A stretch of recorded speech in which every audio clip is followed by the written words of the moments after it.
कैसे हो आप सब। एक बार फिर से आप सभी का स्वागत है बिहार सरकार के मेरा दूरदर्शन मेरा विद्यालय कार्यक्रम में। बच्चों, हम उम्मीद करते हैं कि आप सभी अपने घर पर सुरक्षित होंगे और अच्छे से पढ़ाई कर रहे होंगे। कर रहे हैं ना बच्चों? हाँ, पढ़ाई करना बहुत आवश्यक है, तो सभी लोग अच्छे से पढ़ाई कीजिएगा। और याद तो होगा ही आप सभी को क्या करना होता है एपिसोड देखने के बाद। एपिसोड देख लेने के बाद आपको अपने किताब से सवालों को हल करना होता है। तो आज हम लोग गणित पढ़ेंगे, तो गणित में सवालों को हल करना बहुत जरूरी है। आइए देखते हैं कक्षा 11 में हम क्या पढ़ेंगे। कक्षा 11 में हम गणित में स्ट्रेट लाइंस पार्ट को पढ़ेंगे। इसके बाद बायोलॉजी में प्लांट ग्रोथ एंड डेवलपमेंट के बारे में जानेंगे। बच्चों, कक्षा 11 की पढ़ाई हो जाने के बाद हम कक्षा 12 की पढ़ाई शुरू करते हुए गणित में एक नया पाठ समाकलन के अनुप्रयोग यानी एप्लीकेशंस ऑफ इंटीग्रेशन के बारे में पढ़ेंगे और बायोलॉजी में इवोल्यूशन पार्ट को पढ़ेंगे। तो देर किस बात की है, अपना कॉपी कलम ले लीजिए बच्चों और हो जाइए तैयार। हम शुरू करते हैं आज का एपिसोड। आइए बच्चों, शुरू करते हैं गणित का आज का पाठ, जिसका नाम है सरल रेखाएं। इसी को हम अंग्रेजी में स्ट्रेट लाइंस के नाम से जानते हैं। तो चलिए बच्चों, शुरू करते हैं आज के इस पाठ को और देखते हैं कि आज हम क्या पढ़ेंगे। एक बिंदु की रेखा से दूरी तथा दो समांतर रेखाओं के बीच की दूरी। चलिए शुरू करेंगे पहले विषय के साथ, एक बिंदु की रेखा से दूरी।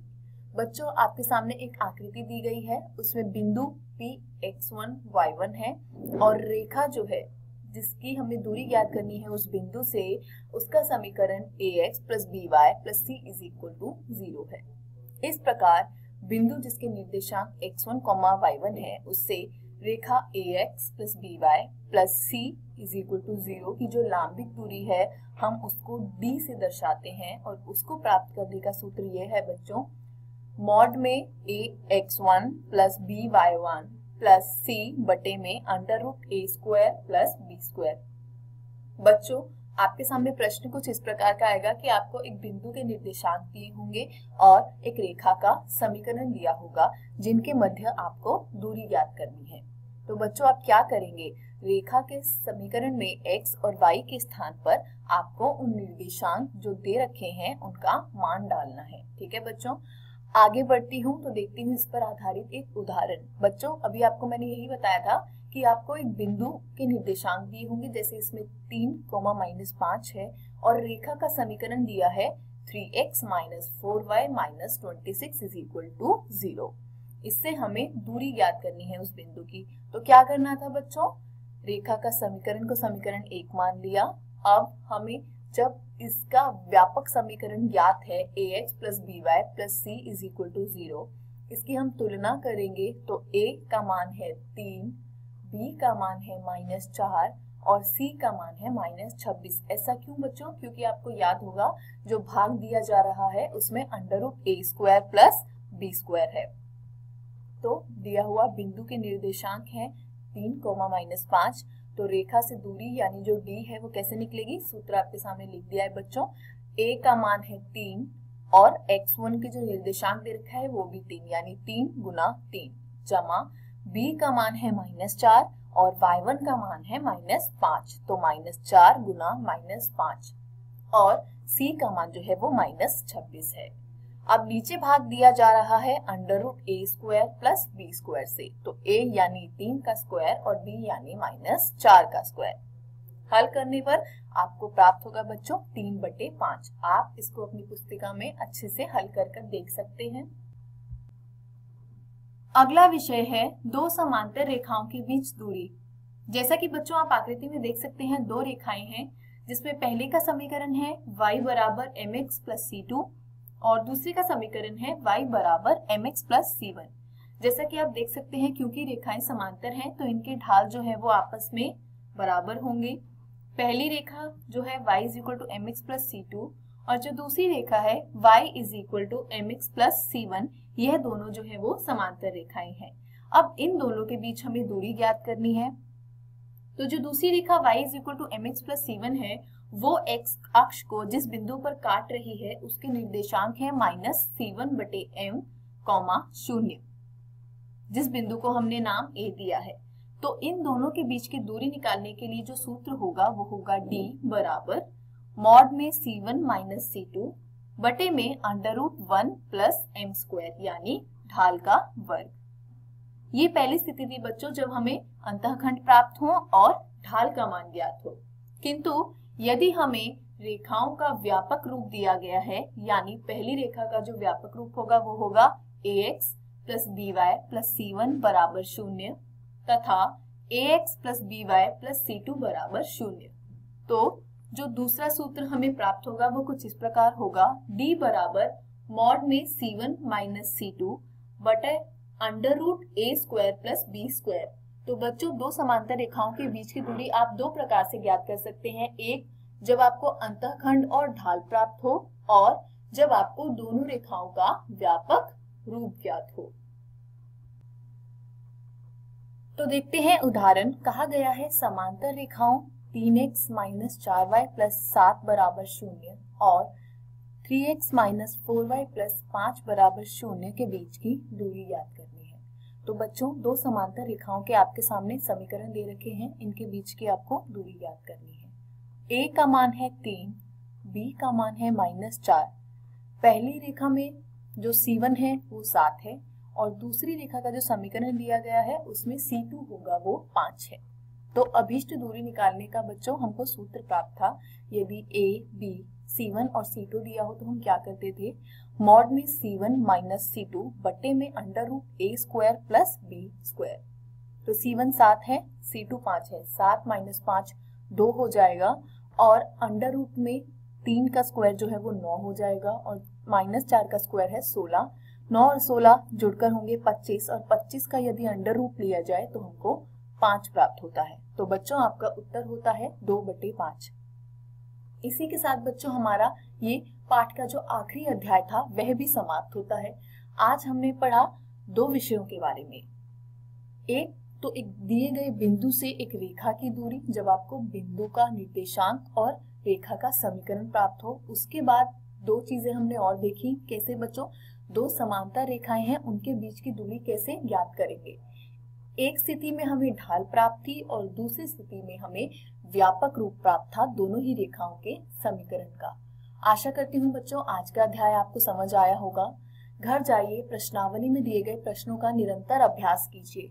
किसी भी प्रकार की संदेह एवं सहायता के लिए हम हमेशा उपलब्ध हैं। धन्यवाद। नमस्कार दोस्तों, अब हम पादप वृद्धि एवं परिवर्धन पाठ का दूसरा भाग पढ़ेंगे। इस वीडियो में हम पढ़ेंगे विभेदन, निर्विभेदन तथा पुनर्विभेदन, परिवर्धन और पादप वृद्धि नियामक, विभेदन, निर्विभेदन तथा पुनर्विभेदन, मूल शिखाग्र विभेदितक तथा प्ररोह शिखाग्र विभेदितक से आने वाली कोशिकाएं और कैम्बियम विभेदित होती हैं तथा विशिष्ट क्रियाकलाप को संपन्न करने के लिए परिपक्व होती है। यह परिपक्वता की ओर अग्रसर होने वाली कार्यवाही विभेदन कहलाती है। वे अपनी कोशिका भीति एवं जीव द्रव्य दोनों में ही या कुछ व्यापक संरचनात्मक बदलावों से गुजरती है। उदाहरण स्वरूप एक वाहिकीय तत्व में बनने वाली कोशिकाएं अपने जीव द्रव्य को खो देती है और बाद में एक बहुत सुदृढ़ तन्यतापूर्ण लिग्नोसेल्यूलोजिक द्वितीय कोशिका भीति विकसित होती है, जो लंबी दूरी तक सर्वोच्च तनाव में भी जल को वहन करने के लिए उपयुक्त होता है। पौधे अन्य रोचक तथ्य दिखाते हैं। जीवित विभेदित कोशिकाएं कुछ खास परिस्थितियों में विभाजन की क्षमता पुनः प्राप्त कर सकती है। इस क्षमता को निर्विभेदन कहते हैं। उदाहरण के तौर पर अंतरापूलीय वाहिकीय कैम्बियम एवं कॉर्क कैम्बियम निर्विभेदित कोशिकाओं तथा उत्तकों के द्वारा उत्पादित कोशिका बाद में फिर से विभाजन की क्षमता खो देती है। ताकि विशिष्ट कार्यों को संपादित किया जा सके, अर्थात पुनर्विभेदित हो जाती है। पौधों में वृद्धि उन्मुक्त होती है, अर्थात ये परिमित या अपरिमित हो सकता है। पादपों में विभेदन में उन्मुक्त होता है, क्योंकि ठीक उसी विभेदितक से पैदा हुए उत्तक या कोशिकाएं परिपक्व होने पर भिन्न संरचनाएं तैयार करती है। कोशिका या उत्तक की परिपक्वता के समय अंतिम संरचना कोशिका के आंतरिक स्थान पर भी निर्भर करता है। उदाहरण के लिए शिखाग्र विभेदितक से दूरस्थ कोशिकाएं मूल रूप कोशिका के रूप में विभेदित होती है, जबकि जिन्हें बाहरी वलय की ओर ढकेल दिया जाता है बाह्य त्वचा के रूप में परिपक्व होती है। परिवर्धन वह शब्द है जिसके अंतर्गत एक जीव के जीवन चक्र में आने वाले वे सारे बदलाव शामिल है जो बीजांकुरण एवं जरावस्था के बीच आते हैं। उच्च पादप की कोशिकाओं में होने वाले परिवर्धन की क्रमिक प्रतिक्रियाओं को रेखा चित्र के द्वारा प्रस्तुत किया गया है। यह उत्तकों या अवयवों पर भी लागू होता है। पौधे पर्यावरण के प्रभाव के कारण या जीवन के विभिन्न चरणों में भिन्न पथों का अनुसरण करते हैं ताकि विभिन्न तरह की संरचनाओं का गठन कर सके। इस क्षमता को प्लास्टिसिटी कहते हैं। उदाहरण के तौर पर कपास, धनिया एवं लार्स्पर में विभिन्न आकार की पत्तियां। इन पौधों में पत्तियों के आकार किशोरावस्था एवं परिपक्व अवस्था में भिन्न होती है। दूसरी तरफ बटरकप में पत्तियों का आकार वायवीय भागों में अलग होता है। विषम पर्णता का यह दृश्य प्लास्टिकता तथा सुघट्यता का एक उदाहरण है। अतः एक पौधे के जीवन में वृद्धि, विभेदन और परिवर्धन बहुत ही निकट संबंध रखने वाली घटनाएं हैं। व्यापक तौर पर परिवर्धन को वृद्धि एवं विभेदन के योग के रूप में माना जाता है। पौधों में परिवर्धन अर्थात वृद्धि एवं विभेदन दोनों आंतरिक एवं बाह्य कारकों से नियंत्रित है। आंतरिक कारकों आनुवांशिक तथा अंतरकोशिकी कारक जैसे पादप वृद्धि नियामक रसायन शामिल होते हैं, जबकि बाह्य कारकों के अंतर्गत प्रकाश, तापक्रम, जल, ऑक्सीजन तथा पोषक आदि शामिल होते हैं। पादप वृद्धि नियामक, इनकी विशिष्टताएं। पादप वृद्धि नियामक विविध रासायनिक संगठनों वाले साधारण तथा लघु अणु होते हैं। यह इंडोल सम्मिश्रण यानी इंडोल 3 एसिटिक अम्ल IAA, एडेनिन व्युत्पन्न परफ्यूराइल एमिनोप्यूरिन, काइनेटिन, कैरोटीनॉइड तथा वसा अम्लों के व्युत्पन्नक एब्सिसिक एसिड यानी ABA, टर्पीन यानी जिब्रेलिक एसिड GA या गैसेस एथिलीन यानी C2H2 आदि हो सकते हैं। पादप वृद्धि नियामक को पाठ्य सामग्री में पादप वृद्धि तत्व, पादप हार्मोन तथा फाइटो हार्मोन के नाम से वर्णित किया गया है। पादप वृद्धि नियामक को व्यापक रूप से एक जीवित पौधे में उनकी कार्यशीलता के आधार पर 2 समूहों में बांटा जा सकता है। पीजीआर के एक समूह वृद्धि उन्नयन क्रियाकलापों में लगा होता है, जैसे कि कोशिका विभाजन, कोशिका प्रसार, प्रतिमान संरचना, ट्रॉपिक वृद्धि, पुष्पन, फलीकरण तथा बीज संरचना आदि। इन्हें पादप वृद्धि नियामक भी कहा जाता है, जैसे कि ऑक्सिन्स, जिबरेलिन्स तथा साइटोकाइनिन्स। उनके समूह के दूसरे पीजीआर तथा दबाव के प्रति पादपों की अनुक्रिया समूह के दूसरे पीजीआर में महत्वपूर्ण भूमिका निभाते हैं। इसके साथ ही वे विभिन्न वृद्धि वादक कलापों जैसे प्रसुप्ति एवं विलगन में भी शामिल होते हैं। एब्सिसिक एसिड पीजीआर इसी समूह का सदस्य है। गैसीय पीजीआर एथिलीन किसी भी समूह के साथ बैठ जाता है, लेकिन व्यापक तौर पर यह एक वृद्धि बाधक क्रियाकलापों में आता है। इस वीडियो में हमने सीखा विभेदन, निर्विभेदन तथा पुनर्विभेदन, परिवर्धन और पादप वृद्धि नियामक। अगली वीडियो में हम पढ़ेंगे पादप वृद्धि नियामकों का कायकीय शारीरात्मक प्रभाव। दीप्तिकालता और वसंतीकरण। धन्यवाद।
साइंस, टेक्नोलॉजी और इनोवेशन।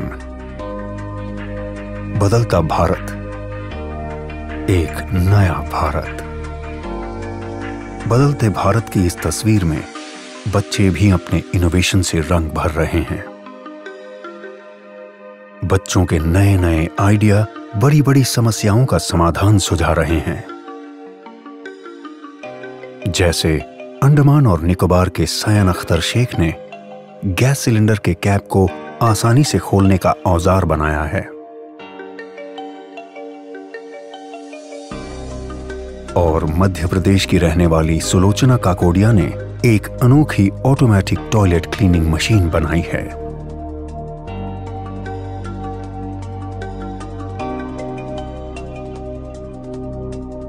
भारत सरकार का विज्ञान एवं प्रौद्योगिकी विभाग DST और राष्ट्रीय नव प्रवर्तन प्रतिष्ठान भारत NIF ऐसे ही लाखों नन्हे इनोवेटर्स को देश भर से ढूंढने का प्रयास कर रहे हैं। और इस अभिनव प्रयास का माध्यम है इंस्पायर अवार्ड्स मानक। इस प्रतियोगिता में कक्षा 6 से 10 तक के स्कूली बच्चे भाग लेते हैं, जिसमें सबसे पहले स्कूलों में प्राध्यापक द्वारा आइडिया प्रतियोगिता आयोजित की जाती है। इसके जरिए बच्चों के बेस्ट 2 से 3 आइडिया का चयन किया जाता है, जिसका नामांकन इंस्पायर अवार्ड्स मानक के वेब पोर्टल पर स्कूल द्वारा किया जाता है।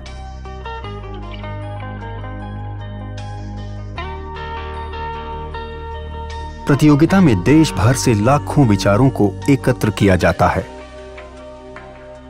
फिर 1 लाख सर्वश्रेष्ठ विचारों का चयन कर उन्हें प्रोटोटाइप बनाने के लिए 10,000 रुपए की आर्थिक सहायता दी जाती है।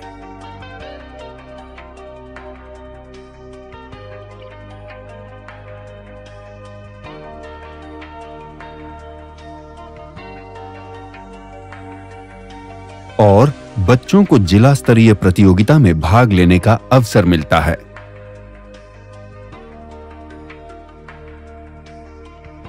इसके बाद 10,000 आइडिया को राज्य स्तरीय प्रदर्शनी में भाग लेने का मौका मिलता है, जहां से श्रेष्ठ 1000 आइडिया को राष्ट्र स्तरीय प्रतियोगिता के लिए चयनित किया जाता है। इन आइडिया के प्रोटोटाइप को बेहतर बनाने के लिए NIF देश के विभिन्न तकनीकी संस्थानों के सहयोग से मेंटरिंग वर्कशॉप के जरिए विद्यार्थियों को मदद और तकनीकी सलाह उपलब्ध कराता है।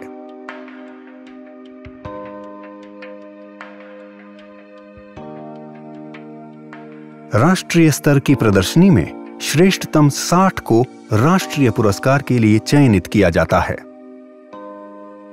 NIF चयनित सभी 60 प्रोटोटाइप की उपयोगिता, व्यावसायिकता की संभावनाओं की जांच कर उसे DST और अपनी अन्य योजनाओं से जोड़ने का प्रयास करता है।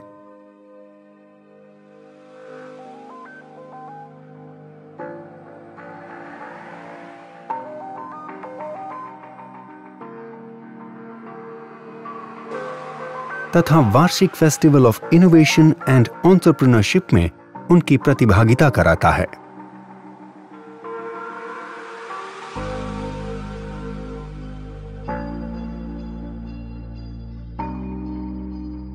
अधिक जानकारी के लिए www.inspireawards-dst.gov.in पर जाएं।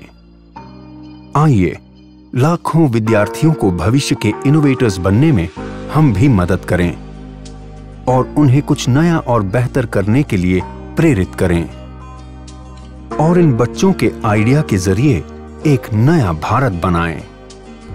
इंस्पायर अवार्ड्स मानक, Inspiring Innovators of Tomorrow.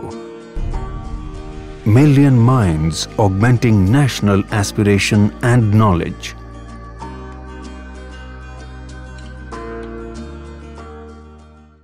नमस्कार दोस्तों, आज हम अध्याय समाकलन के अनुप्रयोग का भाग 2 पढ़ने वाले हैं। हमने हमारी पिछली वीडियो में पढ़ा था साधारण वक्रों के अंतर्गत क्षेत्रफल। आइए देखते हैं कि आज के इस वीडियो में हम क्या पढ़ेंगे। तो दोस्तों, आज के इस वीडियो में हम जानेंगे एक वक्र एवं एक रेखा से घिरे क्षेत्र का क्षेत्रफल। तो चलिए आगे बढ़ते हैं और शुरू करते हैं हम हमारा आज का भाग। तो दोस्तों, इस वीडियो में हम एक रेखा और एक वृत्त, एक रेखा और एक परवलय तथा एक रेखा और एक दीर्घवृत्त से घिरे क्षेत्र का क्षेत्रफल ज्ञात करेंगे।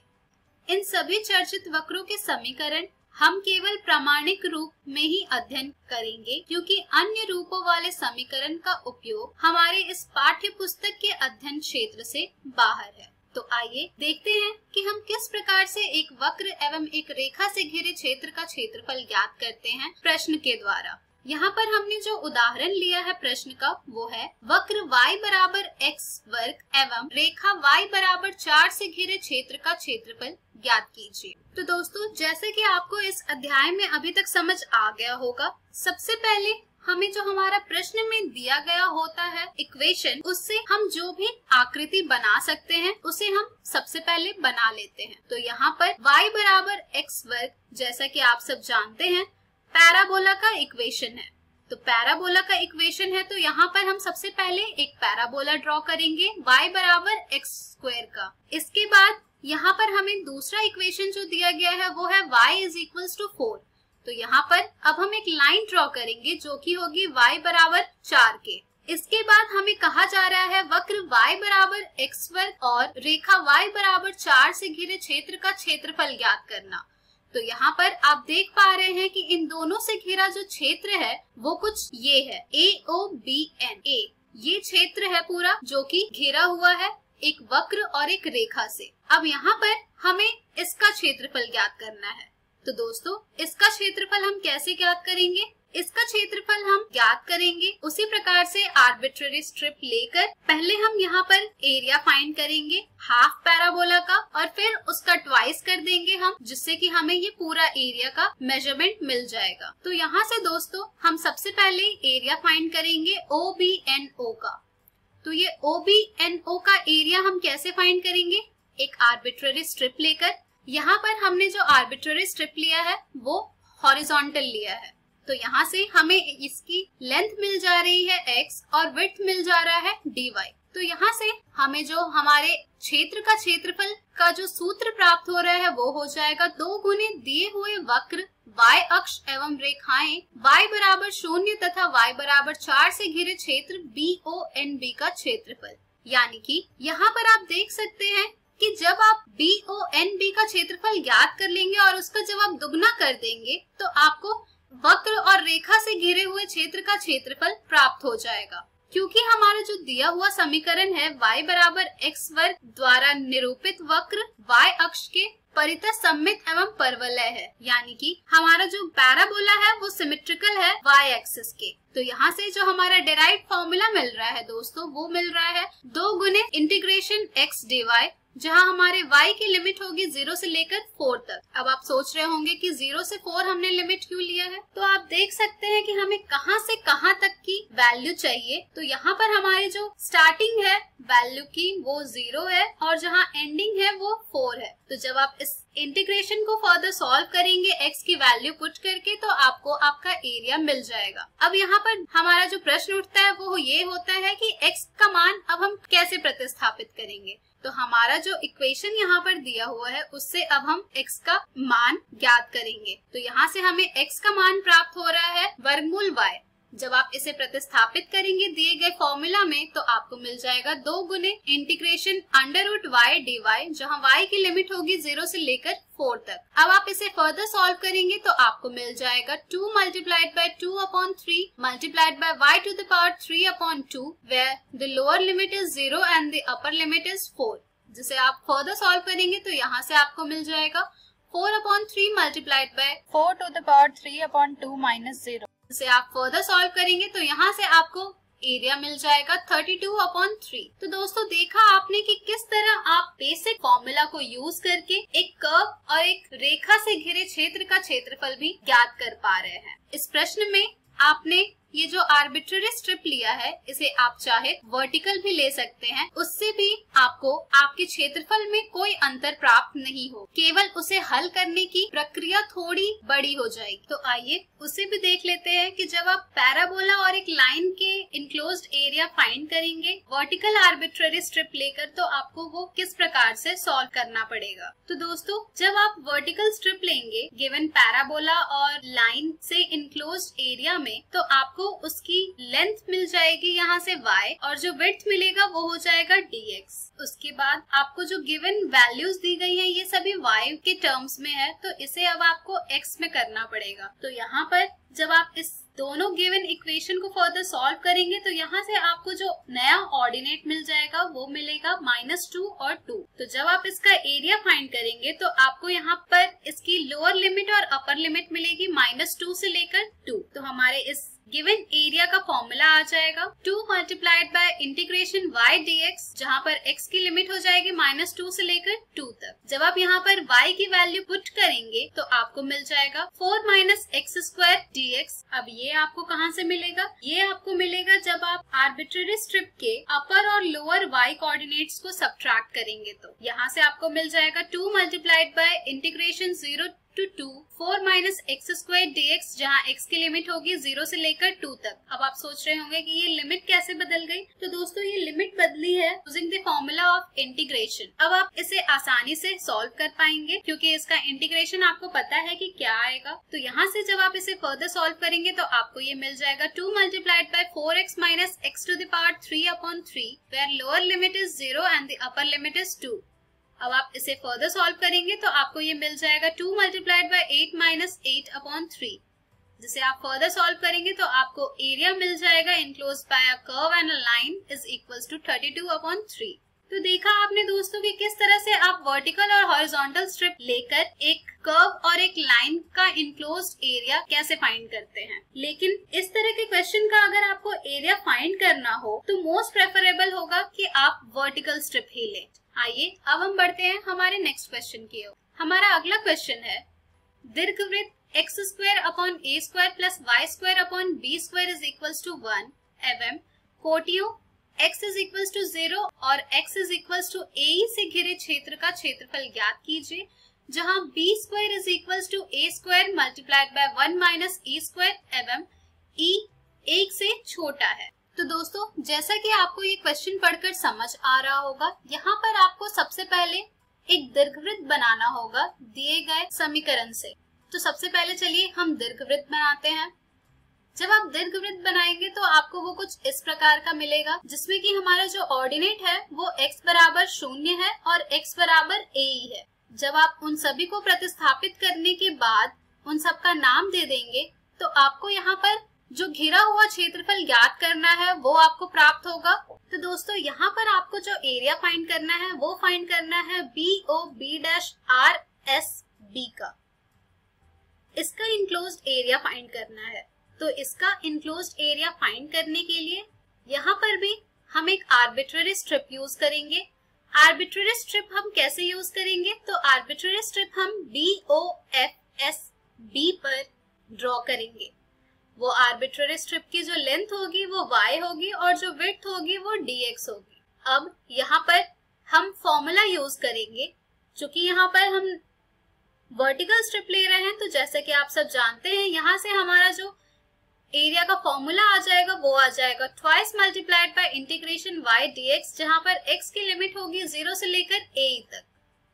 अब यहाँ पर हमें y की वैल्यू सब्स्टिट्यूट करनी है, तो y की वैल्यू हम सब्स्टिट्यूट करेंगे हमारे दिए गए इक्वेशन से। तो यहाँ से हमें y की वैल्यू मिल जाएगी b/a multiplied by √a² minus x², जिसे हम जब फॉर्मूला में पुट करेंगे तो हमें मिल जाएगा 2 multiplied bye integration b/a √a² minus x² dx, जहां x की लिमिट होगी 0 से लेकर a तक।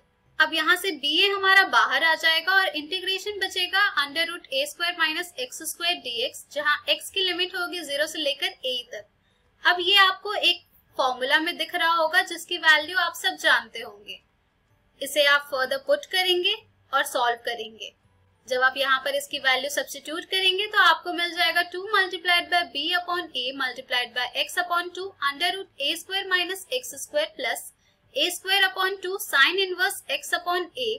इसके बाद x की जो लोअर लिमिट होगी वो 0 होगी और अपर लिमिट a ही होगी।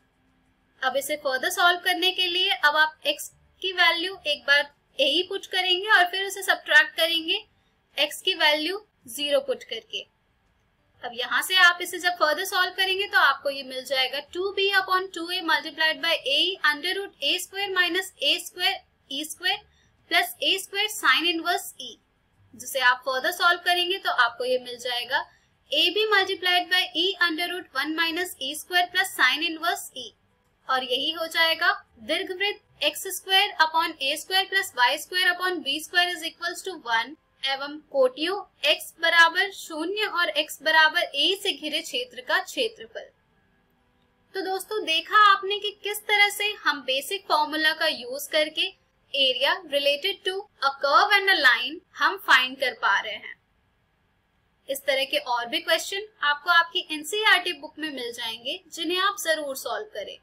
जितना ज्यादा आप इस तरह के क्वेश्चन सॉल्व करेंगे उतना ज्यादा ही आपका कॉन्सेप्ट क्लियर होते जाएगा। इसी के साथ हमारा ये वीडियो अब समाप्त होता है। तो दोस्तों आज के इस वीडियो में आपने क्या सीखा? इस वीडियो में आपने सीखा एक वक्र एवं एक रेखा से घिरे क्षेत्र का क्षेत्रफल हम किस तरह से प्राप्त करते हैं।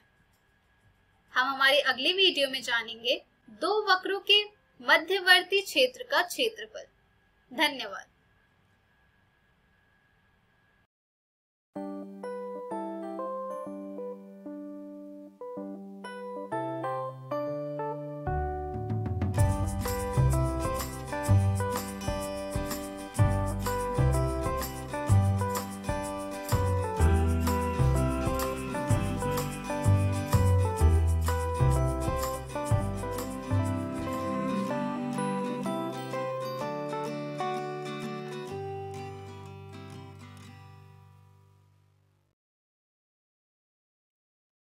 हेलो दोस्तों, आज के इस वीडियो में आप सभी का स्वागत है। आज हम आपके अध्याय विकास के प्रैक्टिस क्वेश्चंस का वीडियो देखेंगे और जानेंगे कि आपको इस अध्याय में से परीक्षा में कैसे प्रश्न पूछे जा सकते हैं। तो चलिए पहले प्रश्न से शुरू करते हैं, जो कि है क्या हम मानव विकास को अनुकूलन विकिरण कह सकते हैं? तो इस प्रश्न में आपसे पूछा है सीधे तरीके से कि मानव विकास को अनुकूली विकिरण कह सकते हैं या नहीं कह सकते। तो आपको वही चीज इसके आंसर में लिखनी है। तो आइए देख लेते हैं कि ऐसे प्रश्नों का उत्तर हम कैसे लिखेंगे। नहीं, मानव विकास को अनुकूली विकिरण नहीं कहा जा सकता है। ऐसा इसलिए है क्योंकि अनुकूली विकिरण एक विकासवादी प्रक्रिया है जो एक एकल तेजी से विविधता लाने वाले वंश से नई प्रजातियां पैदा करती है, जो मानव विकास के मामले में नहीं है। मानव विकास एक क्रमिक प्रक्रिया है जो समय के साथ साथ धीरे धीरे होती है। यह एनाजेनेसिस के उदाहरण का प्रतिनिधित्व करता है। आइए दोस्तों अब दूसरे प्रश्न को देख लेते हैं। विकास शब्द से आप क्या समझते हैं? तो इस प्रश्न में आपसे विकास के बारे में पूछा गया है, तो आपको वही इसके उत्तर में लिखना है। तो देख लेते हैं इसका उत्तर हम कैसे लिखेंगे। विकास जैविक आबादी के आनुवंशिक लक्षणों के पीढ़ी दर पीढ़ी परिवर्तन को कहते हैं। ये विशेषताएं जीन की अभिव्यक्तियां हैं जो प्रजनन के दौरान माता-पिता से संतानों को पारित होती हैं। उत्परिवर्तन, आनुवंशिक पुनर्योग और आनुवंशिक विविधता के अन्य स्रोतों के परिणाम स्वरूप किसी भी आबादी के भीतर विभिन्न विशेषताओं का अस्तित्व है। विकास तब होता है जब इस परिवर्तन पर प्राकृतिक वर्ण और आनुवंशिक विचलन जैसी विकासवादी प्रक्रियाएं होती हैं, जिसके परिणाम स्वरूप कुछ विशेषताएं जनसंख्या के भीतर अधिक सामान्य या दुर्लभ हो जाती हैं। यह विकास एक ऐसी प्रक्रिया है जिसने जैविक संगठन के प्रत्येक स्तर पर जैव विविधता को जन्म दिया है, जिसमें प्रजातियों, व्यक्तिगत जीवों और अणुओं के स्तर शामिल हैं।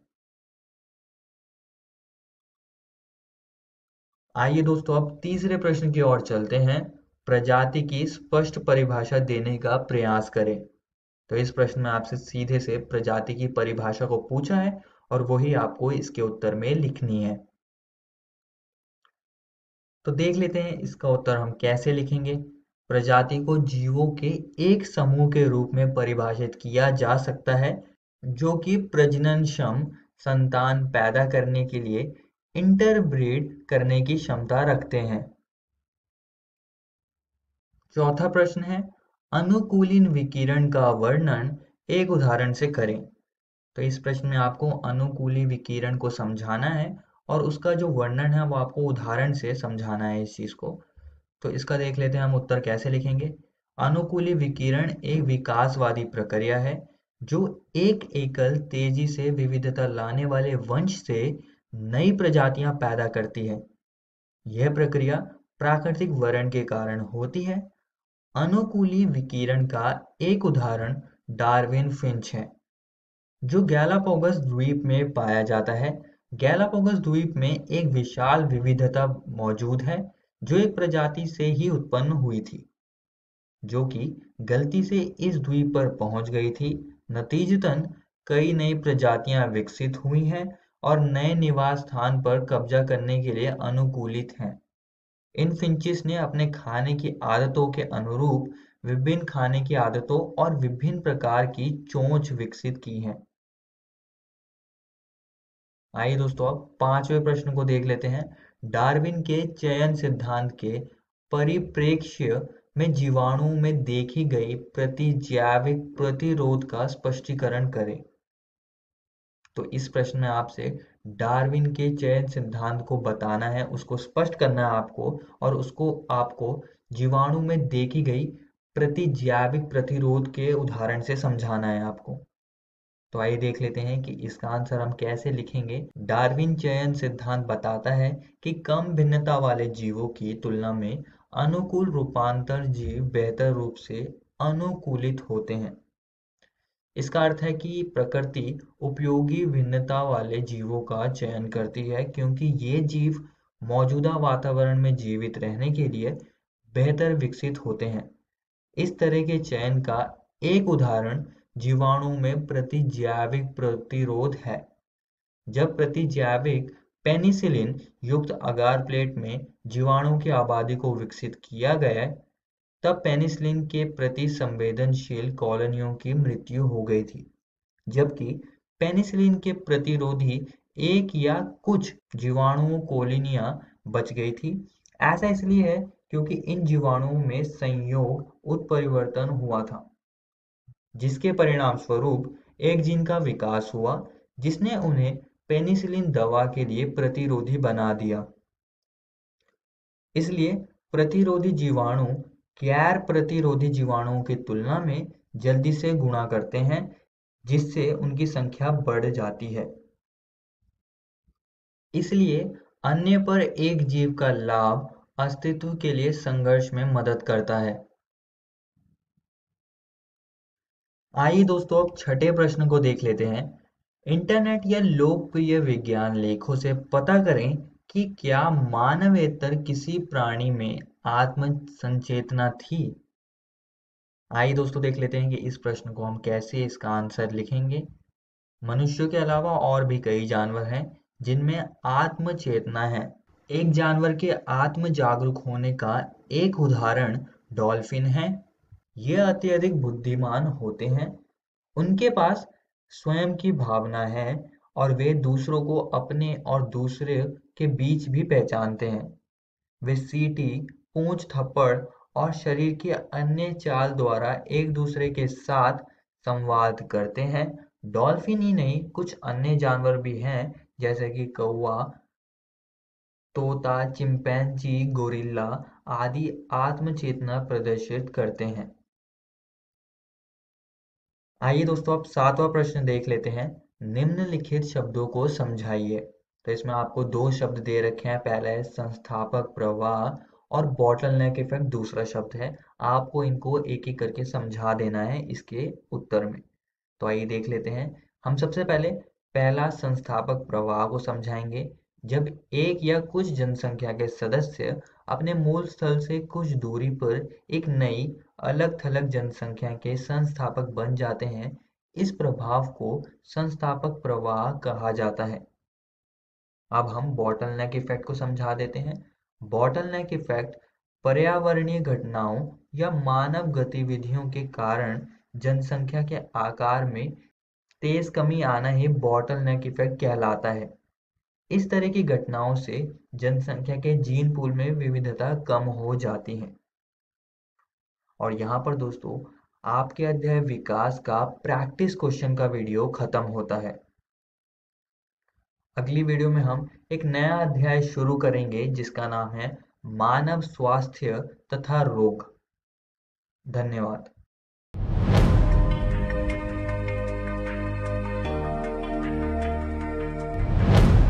साइंस, टेक्नोलॉजी और इनोवेशन। बदलता भारत, एक नया भारत। बदलते भारत की इस तस्वीर में बच्चे भी अपने इनोवेशन से रंग भर रहे हैं। बच्चों के नए नए आइडिया बड़ी बड़ी समस्याओं का समाधान सुझा रहे हैं। जैसे अंडमान और निकोबार के सयान अख्तर शेख ने गैस सिलेंडर के कैप को आसानी से खोलने का औजार बनाया है। और मध्य प्रदेश की रहने वाली सुलोचना काकोडिया ने एक अनोखी ऑटोमेटिक टॉयलेट क्लीनिंग मशीन बनाई है।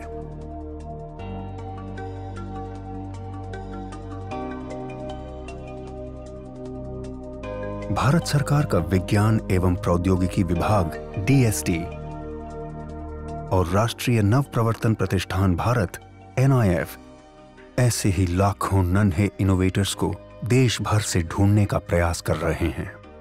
और इस अभिनव प्रयास का माध्यम है इंस्पायर अवार्ड्स मानक।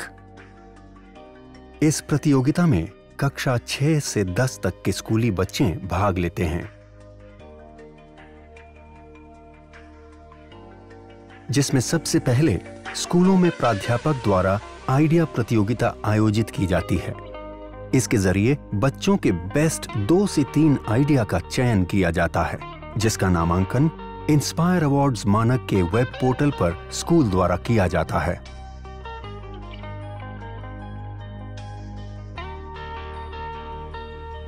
प्रतियोगिता में देश भर से लाखों विचारों को एकत्र किया जाता है। फिर 1 लाख सर्वश्रेष्ठ विचारों का चयन कर उन्हें प्रोटोटाइप बनाने के लिए 10,000 रुपए की आर्थिक सहायता दी जाती है।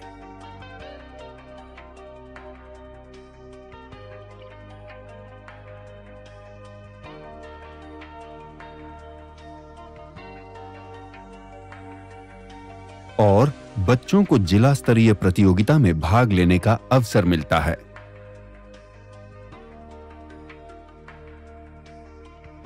इसके बाद 10,000 आइडिया को राज्य स्तरीय प्रदर्शनी में भाग लेने का मौका मिलता है, जहां से श्रेष्ठ 1000 आइडिया को राष्ट्र स्तरीय प्रतियोगिता के लिए चयनित किया जाता है।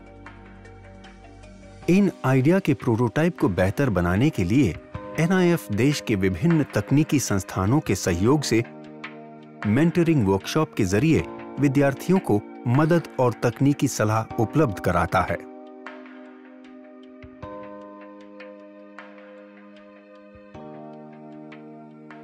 राष्ट्रीय स्तर की प्रदर्शनी में श्रेष्ठतम 60 को राष्ट्रीय पुरस्कार के लिए चयनित किया जाता है। NIF चयनित सभी 60 प्रोटोटाइप की उपयोगिता, व्यावसायिकता की संभावनाओं की जांच कर उसे DST और अपनी अन्य योजनाओं से जोड़ने का प्रयास करता है।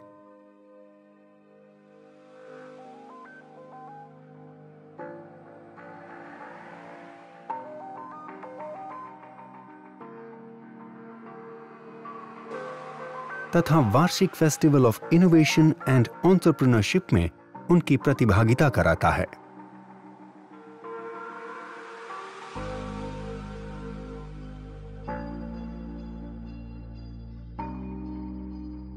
अधिक जानकारी के लिए www.inspireawards-dst.gov.in पर जाएं।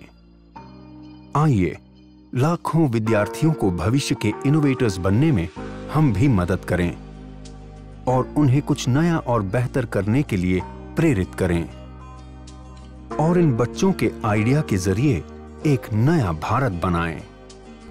इंस्पायर अवार्ड्स मानक, Inspiring Innovators of Tomorrow. Million Minds Augmenting National Aspiration and Knowledge.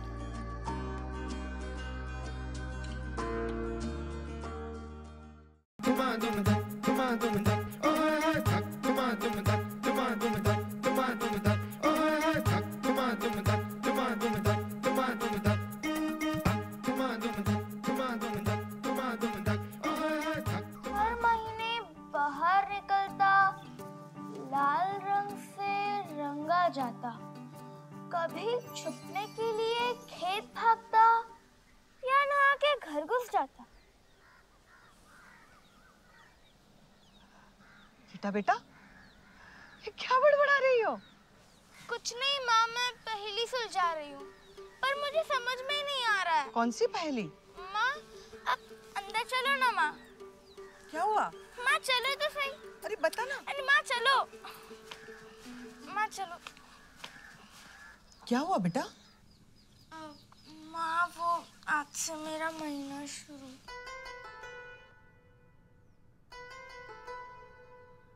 हो गया बेटा। माँ अभी दर्द वर्द नहीं है। आंगनबाड़ी भाभी ने ये चुटकियों में गायब कर दिया और ये पहेली भी उन्होंने ही दी है। हर महीने बाहर निकलता, लाल रंग से ये रंग आ जाता, छुपने के लिए कभी खेत भागता या नहा के घर घुस जाता। जो इसे सुलझाएगी पहेली की सहेली कहलाएगी कहलाएगी।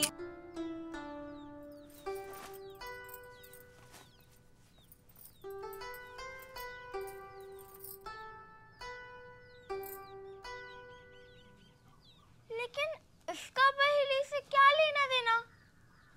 हाँ, हर महीने बाहर निकलता, लाल रंग से रंगा जाता। अरे हाँ, यही तो है इसका जवाब। हाँ बेटा, महीना सूखने के लिए ऐसे ही साफ सूखे सूती कपड़ों का इस्तेमाल करना चाहिए। लेकिन माँ, अगर वो कपड़ा गीला हो गया तो मैं उसका क्या करूँ? सब समझाऊंगी मेरी बच्ची। इन दिनों में मोटे मोटे 3 चीजों का तुम्हें खास ख्याल रखना पड़ेगा। एक साफ सफाई, दूसरा रख रखाव और तीसरा निपट निपटाव। अपनी व्यक्तिगत साफ सफाई के लिए रोज नहाना, खास तौर पर उन दिनों में। कपड़ा ज्यादा गीला होने पर उसे तुरंत दूसरे साफ सूती कपड़े से बदल लो। कम से कम दिन में 3 बार नहीं बदला तो इन्फेक्शन हो सकता है। कपड़ा बदलने से पहले और कपड़ा बदलने के बाद साबुन से हाथ धोना जरूरी है। शाबाश। और अब कपड़े के रख रखाव के बारे में। इस्तेमाल किए कपड़े को साबुन से अच्छी तरह धो दो, क्योंकि धोने से दाग नहीं रहता और खुशबू भी। और फिर उस कपड़े को धूप में टांग कर सुखा दो। धूप में सुखाने से कीटाणु छू मंतर हो जाते हैं। और जब कपड़ा सूख जाए तब उसे कहाँ रखे माँ? उसे तय करके एक कपड़े की थैली में डालकर अपने बाकी कपड़ों के साथ रख दो, छप्पड़ में छुपा के नहीं। तीसरी बात, कपड़े के निपटाव की। इस्तेमाल के कपड़े को घर या खेतों से दूर गहरे गड्ढे में गाड़ दो या फिर स्कूल शौचालय के इंसिनरेटर में जला दो।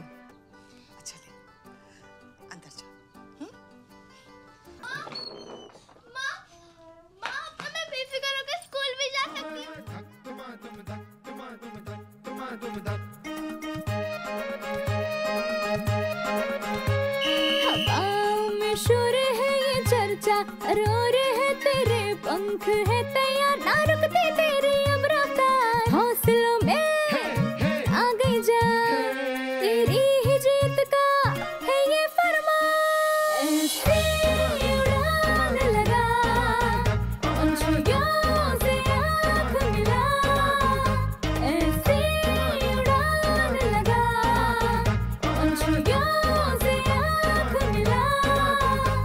पहेली की सहेली है तू, पहेली की सहेली, अरे पहेली की सहेली है तू।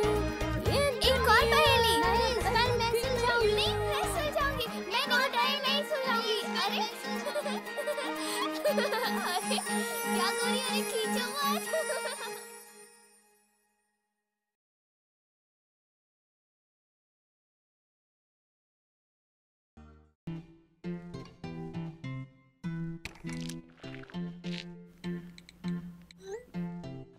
देखो, हाथ बेचारा अपना काम करते करते खुद ही कोरोना वायरस बन रहा है।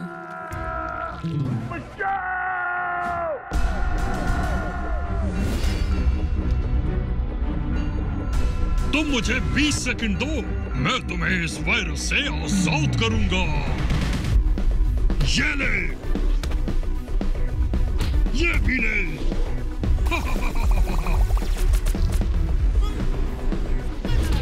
भाग जा, ये कोने कोने में ले, दफा हो जा यहाँ से।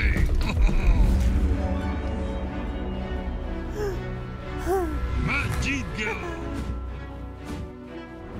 मिलते रहना दिन में कई बार।